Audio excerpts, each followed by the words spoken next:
বাদ দিয়ে দিতে পারি, তারপরে যদি কোনো প্রেম উৎপন্ন হয়, একটি ছোট্ট 5 বছরের বালক বালিকার মধ্যে যদি একটি প্রেম উৎপন্ন হয়, যে প্রেমের মধ্যে কোনো প্রকার সকাম ইচ্ছা নাই, আত্ম ইন্দ্রিয় তর্পণ বিষয় নাই, যদি সেই প্রেম উৎপন্ন হয়, তবু কিছুটা অনুমানীয় যে ওই কৃষ্ণ প্রেম ওই রকম।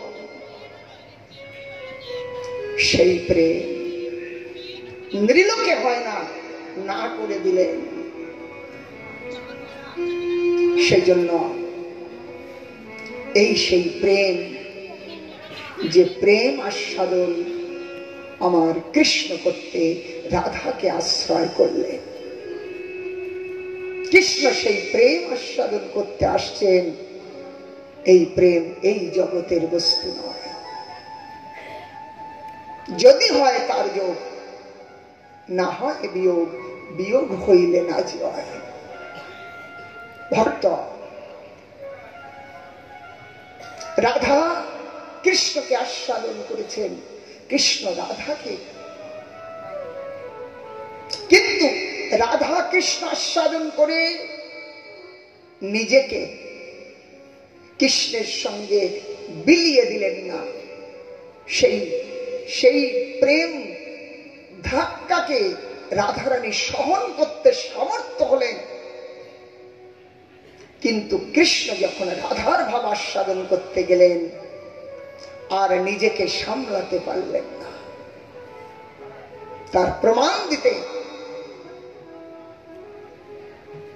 ওই কৃষ্ণ যখন রাধার ভাব আস্বাদন করতে গৌর হলেন, আর গৌর হয়ে যখন নীলাচলে অবস্থান করছেন, মাত্র 48 বছর কাল ধরাধামে, সেই 48 বছরের 24 বছর নবদ্বীপে, 24 বছর সন্ন্যাস লীলায়। এই 24 বছর সন্ন্যাস লীলার প্রথম 6 বৎসর কাল তিনি গমনাগমন করলেন। ভারত ভ্রমিয়া পদ পরশিয়া পুত করিল ধুলি। 6 বৎসর বাকি থাকে 18 বৎসর। এই 18 বৎসরের প্রথম 6 বৎসর কাল তিনি ভক্ত সঙ্গে মিলন, ভক্ত দর্শন, ভক্ত ব্যবহার প্রকট করেছেন। কিন্তু শেষ যে 12 বৎসর কাল, এই 12 বৎসর রাধিকার ভাব জয়িছে উদ্ধব দর্শনে। সেই মতো ভাব প্রভুর হয় রাত্রি দিনে। রাধারানীর যে ভাব হয়েছিল উদ্ধব দর্শনে,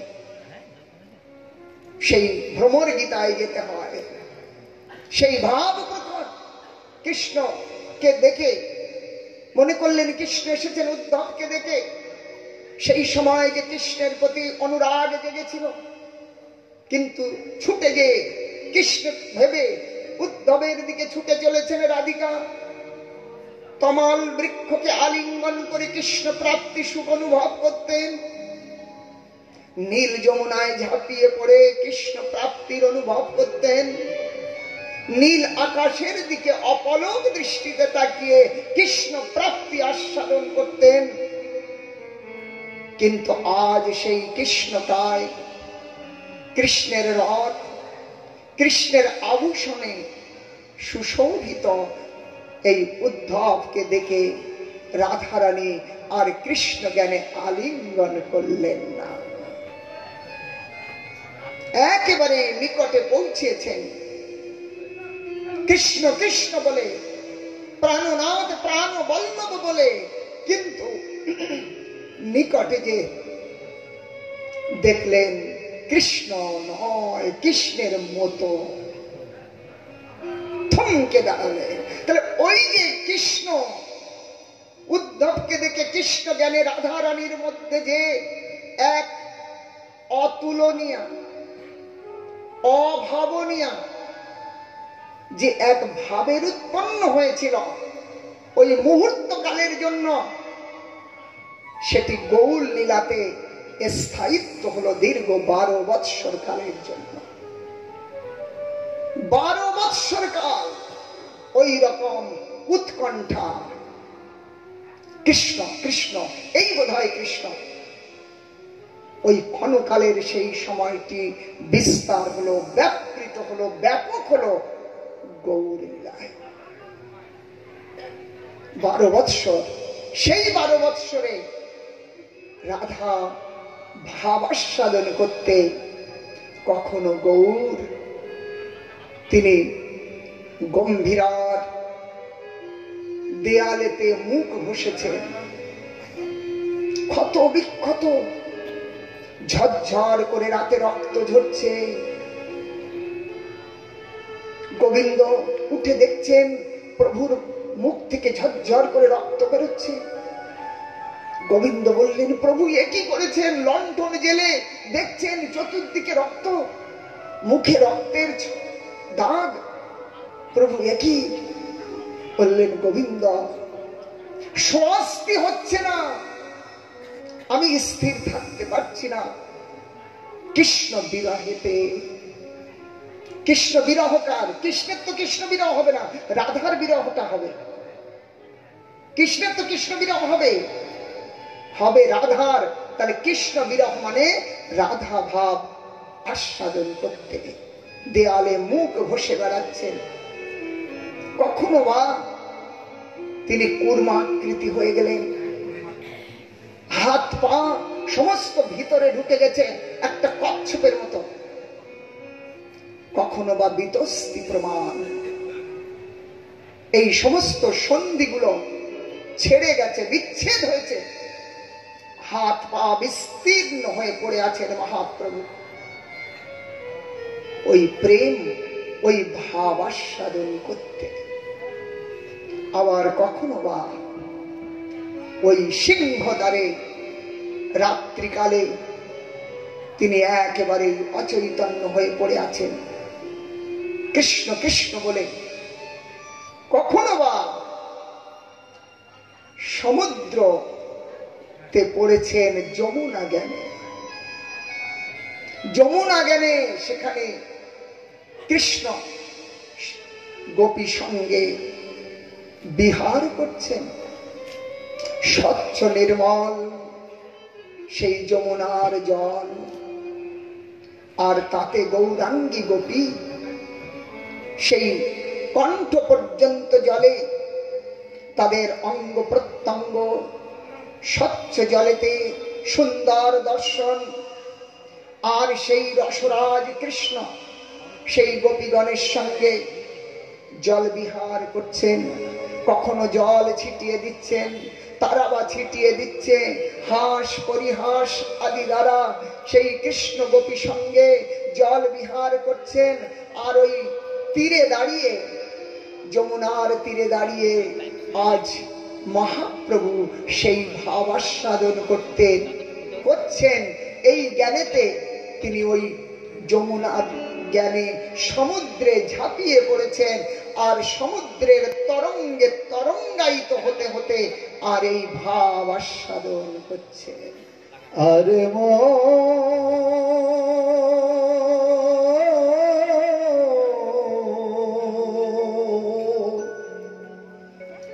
গোরাদি যমনিয়া, রাধা রাধা বলি কান্দে,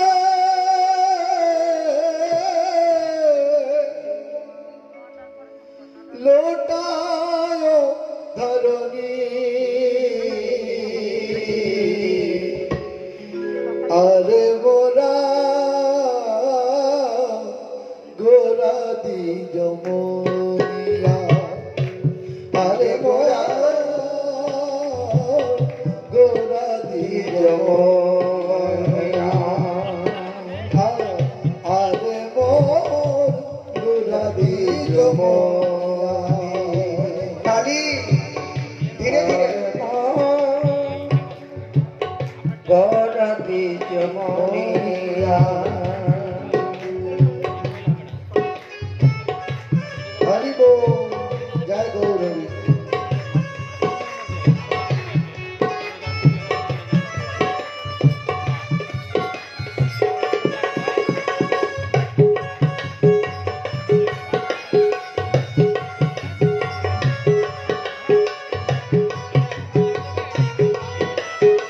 बोलो श्री चैतन्य महाप्रभु की, श्री नवद्वीप धाम की, श्री नंदनाचार्य प्रभु की, नंदनाचार्य भगवान की। अब राधा नाम जप गोरा परम जतने, राधा नाम जप गोरा परम जतने, सुरधनि धारा बहे, सुरधनि धारा बहे रुनो नयने। अरे गोरा अरे मोर गोरा दीज मोनिया, अरे मोर गोरा दीज मोनिया। जय हो।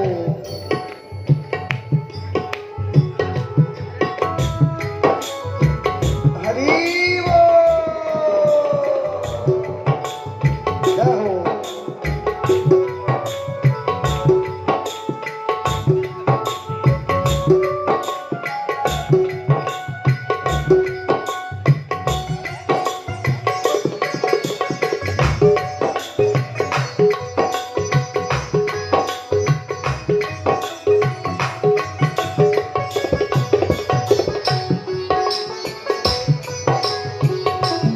जय गौर प्रमानंद हरि हरि बोलो जय गौर हरि। बोलो खाने खाने गोराया घूमे गड़ी जाए, खाने खाने गोराया घूमे गड़ी जाए, बोलो खाने खाने गोराया घूमे गड़ी जाए, खाने खाने गोराया घूमे गड़ी जाए। राधा नाम बोली खाने, राधा नाम बोली खाने, खाने मुर्चा जाए, खाने मुर्चा जाए।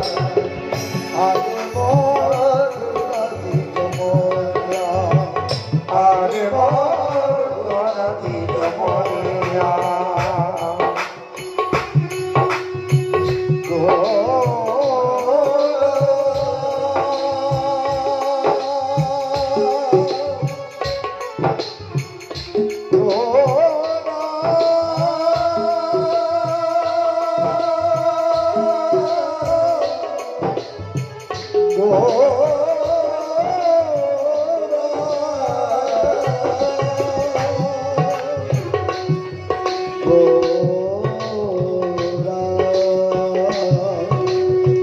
फूला के भरलो तनु गद गद मोर,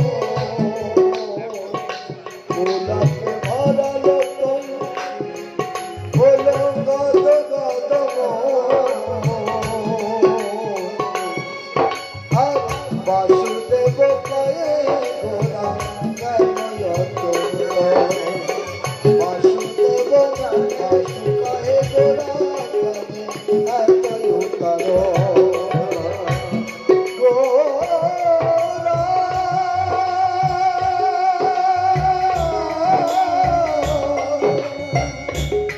बोलो बासु बासु कहे गोरा कने, बासु कहे गोरा कने कनय करो।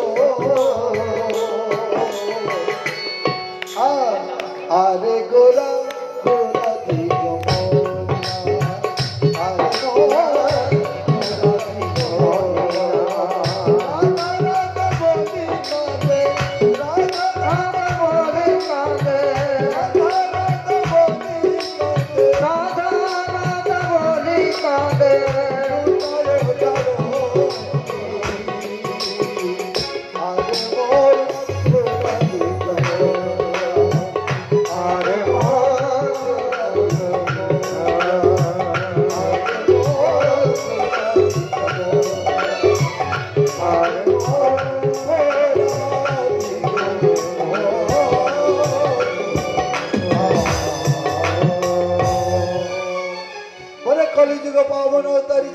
महाप्रभु की।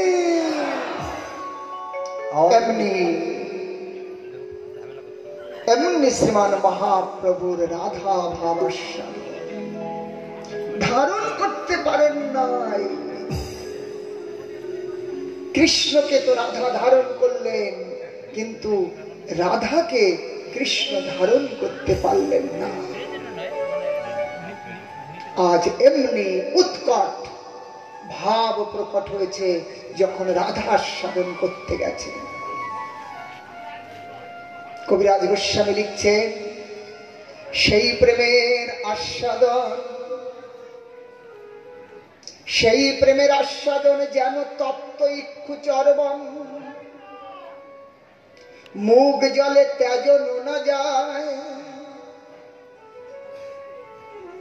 আহা,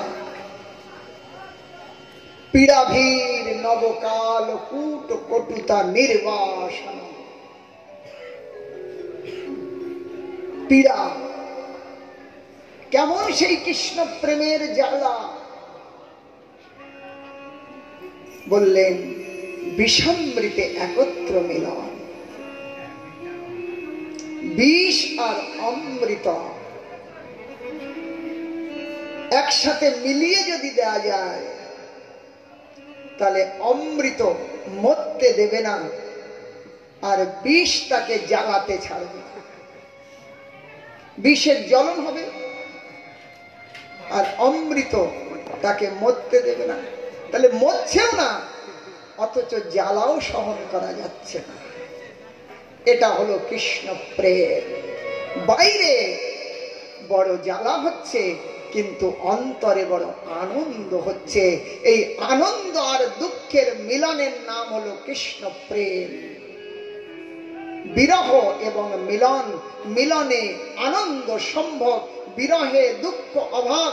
এই অভাব এবং মিলন, বিরহ এবং সম্ভব যখন এক জায়গায় হবে, তখন বাস্তব রূপে এই প্রেম আস্বাদন হবে। অতএব বিষমৃতে একত্র মিলন, তপ্ত ইক্ষু চর্বণ।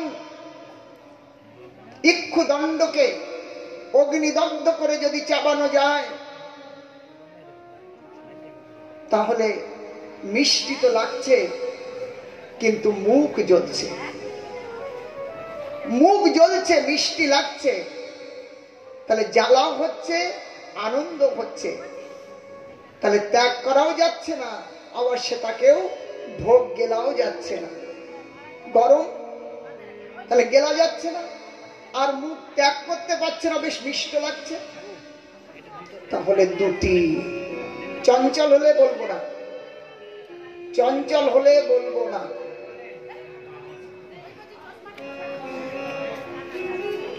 সেজন্য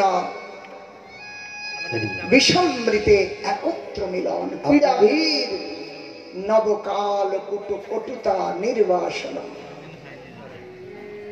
এমন প্রবল পীড়া যে কালকুটকেও পর্যন্ত নিন্দা করে। সাধারণ পীড়া নয়, কালকুট বিষকেও নিন্দা করে যে পীড়া। আর মধুরিমা মাধুর্য কেউ পর্যন্ত তিরস্কার করে। তার আনন্দ, তার সুধা, সৌরভ, সুগন্ধ, ওই অমৃতকেও নিন্দা করে। অতএব এই কৃষ্ণ প্রেম যার হয়েছে, এটি সেই জানে। এটা অন্যকে দিয়ে বোঝানো যাবে না। কৃষ্ণ প্রেম কেমন, এটি যার হয়েছে তিনি জানবেন, তিনি বুঝবেন। অতএব সেই প্রেম কৃষ্ণ আস্বাদন করতে আজ রাধার কাছে হাত পাতলেন। রাধার কাছে হাত পাতলেন। রাসলীলায় চলুন, সেখানে বললেন, না পারয়ে অহম নিরবদ্ধ সংযুজম সসাধু কৃতম ব্রহ্ম আয়ুষো বিব যা মা ভজন দুর্জয় গেহ শৃঙ্খলা সংবৃষ্ট তদ্ব পতিজাতু সাধুনা। সেই রাস মঞ্চে রাস রজনীতে কৃষ্ণ গোপীর থেকে অন্তর্হিত হলেন। রাত্রিকালে সেই গোপী গোবিন্দ অন্বেষণ করতে না জানি কত ব্যথিত, কত পীড়িত, কত ধাক্কা খেলেন। অন্তে গোপী গীত গাইলেন। সেই গোপী গীত গোবিন্দের চিত্তকে গোপীর প্রতি অনুরক্ত বানিয়ে তুলল, আর নিজেকে লুকিয়ে রাখতে পারলেন না। গোপী যখন উচ্চস্বরে আর্তনাদ করে গোবিন্দকে দর্শনের জন্য প্রার্থনা করছেন, গোবিন্দের কাছে যখন দর্শনের জন্য অভিলাষ করছেন, ইতি গোপ্যা প্রগায়ন্ত প্রলাপন্তশ্চ চিত্রধাম রুরুদাম সুস্বরম রাজম কৃষ্ণ দর্শন লালসা। কৃষ্ণ দর্শন লালসায় উচ্চস্বরে তাদের মর্যাদার বাঁধ ভেঙে গেছে।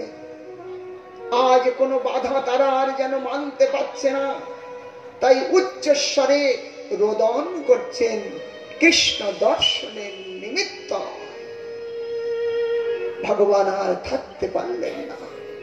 তাসাম আবির্ভূত শ্রৌরি স্মায়মান মুখম ভজ পীতাম্বর ধার স্রগবি সাক্ষাৎ মন্মথো মন্মথ।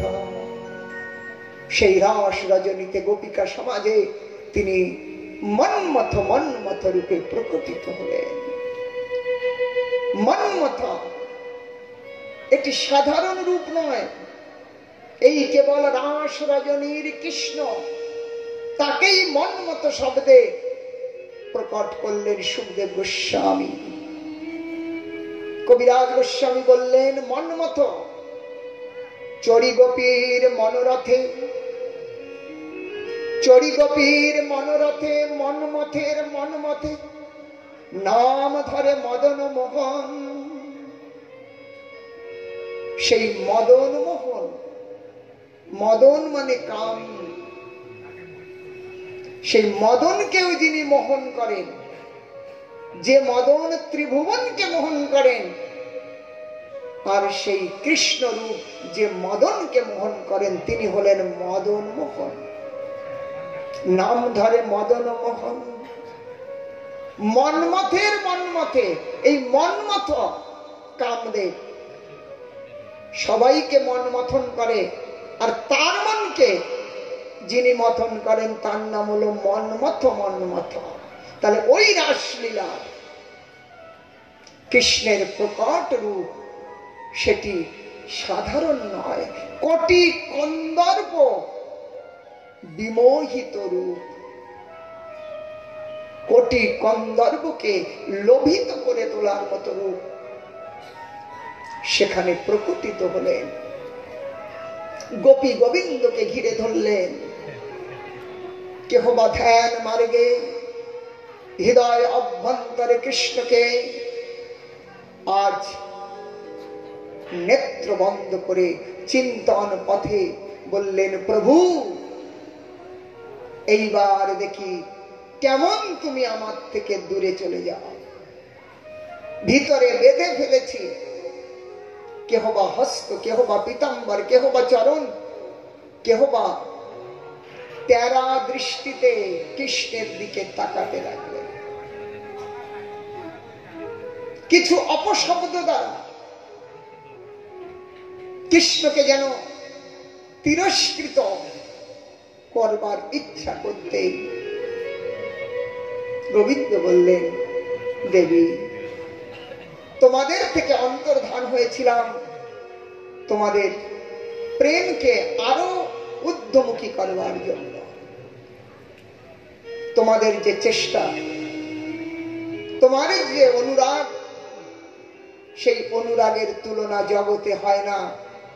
কিন্তু জগৎ জানুক গোপী প্রেম কেমন উন্নত, কেমন উজ্জ্বল, সেই রস, উন্নত উজ্জ্বল রস শ্রী, সেই উন্নত উজ্জ্বল রস জগতের কাছে দেখাবো।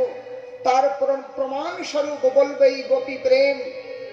সেই গোপী প্রেম কেমন, তার পরাকাষ্ঠা দেখাতে আমি তোমাদের থেকে অন্তর্হিত হয়েছিলাম।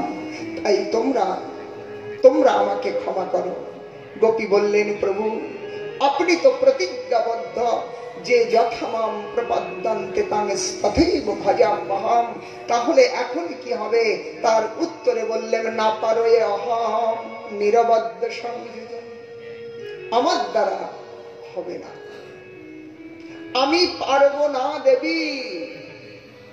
যদি আমার ব্রহ্মার মতো এইরকম লম্বা আয়ুও প্রাপ্ত হয়, তবুও আমি তোমাদের ঋণ থেকে অঋণী হতে পারব।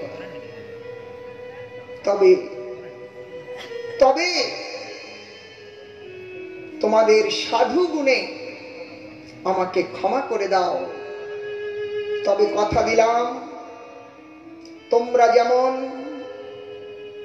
সন্ত্যাজ্য মূলম তব পাদ পদ্ম, সমস্ত পরিত্যাগ করে আমার পাদ পদ্মে চলে এসেছ, আমিও তেমনি কলিতে নদিয়া নবদ্বীপে শচীগর্ভ সিন্ধুতে ওই রাধারানীর ভাব কান্তি নিয়ে আবির্ভূত হব।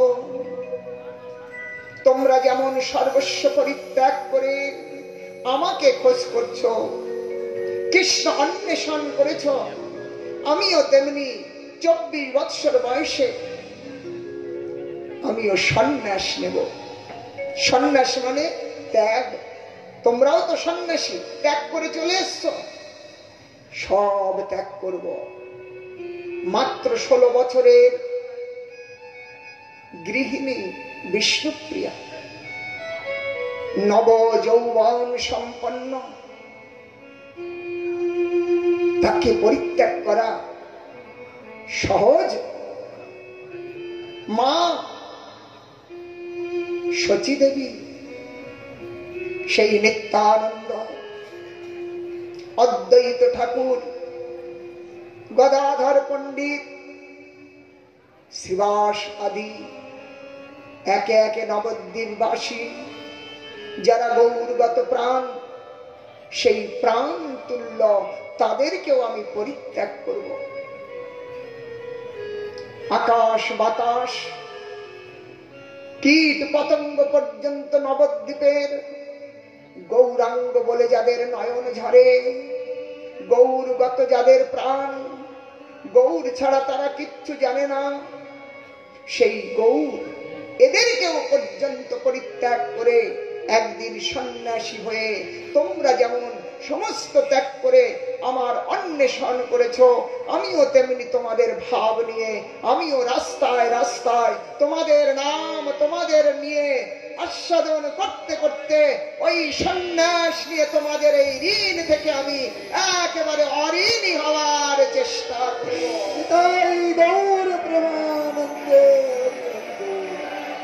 এই সেই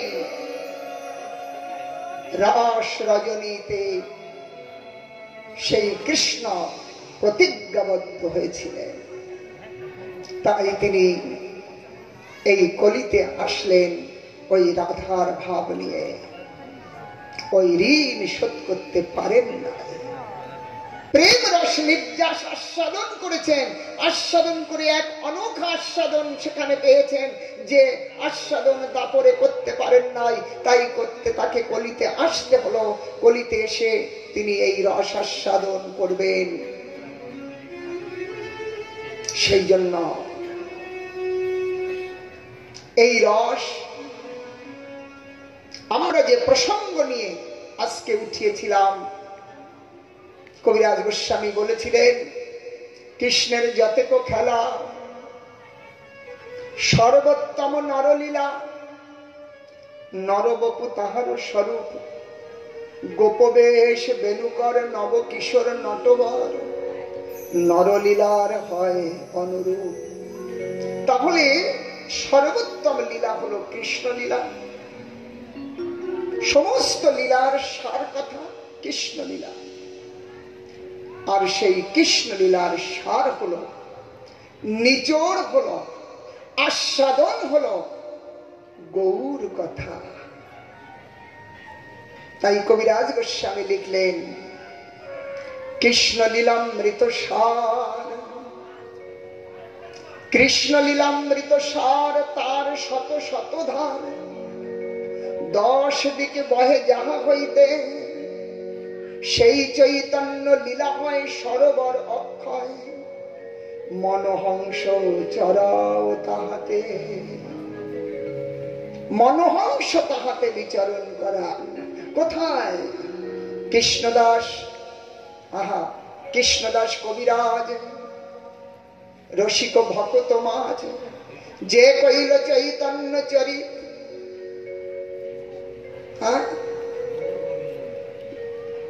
যে কইল চৈতন্য চরিত,